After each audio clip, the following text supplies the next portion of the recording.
When I discovered Richard K. Morgan's book series Altered Carbon, I devoured its dystopian cyberpunk aesthetic and questions raised by a programmable human. It deals with a world where the human soul itself has been quantified in a little chip in the back of the neck, bringing up many questions into what makes us human after all. It's an amazing series. Please read it.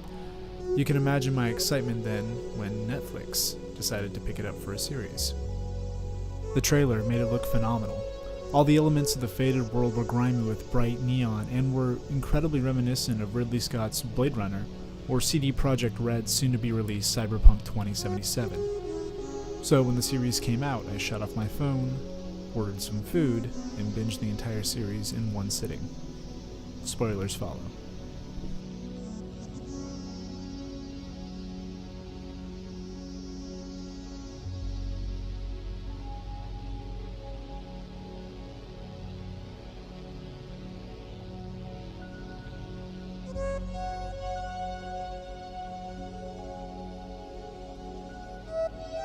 We're introduced to our main character, Takeshi Kovacs, immediately in the series with his death.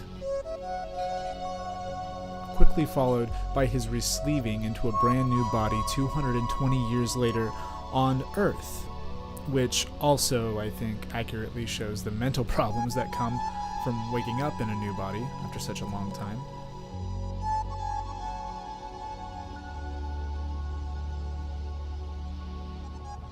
We soon find out that a disgustingly rich man who can afford to re-sleeve himself easily has him revived to solve a murder.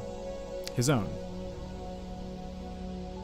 From there, the world was built incredibly well.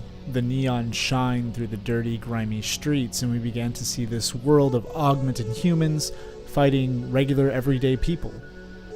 And we also saw the elements coming in from other forms of media, and visually, it was all very appealing. And on top of that, we got to know about Takeshi Kovacs, this person dealing with trauma from a life lived centuries ago on a distant planet while also trying to sort out the mystery in front of him now.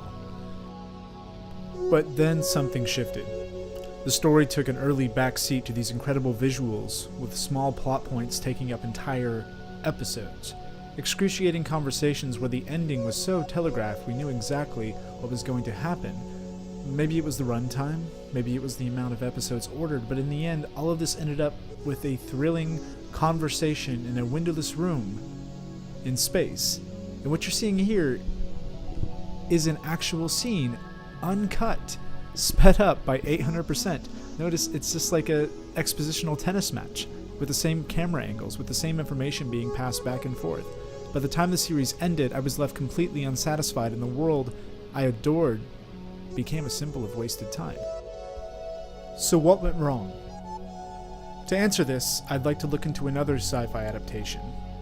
Philip K. Dick's The Man in the High Castle from Amazon. Taking place in an alternate timeline, The Man in the High Castle starts off with a simple premise. The Japanese and German armies won. The US was destroyed, and now the continental US is divided, with the Japanese taking the west and the Germans taking the east. Nothing about this seems otherworldly or supernatural. We get a tiny bit of world building, but the focus is on the characters and the story. We understand them before we go and take a deeper dive into the world and eventually reveal the possibilities of multiple timelines. Dimensional travel.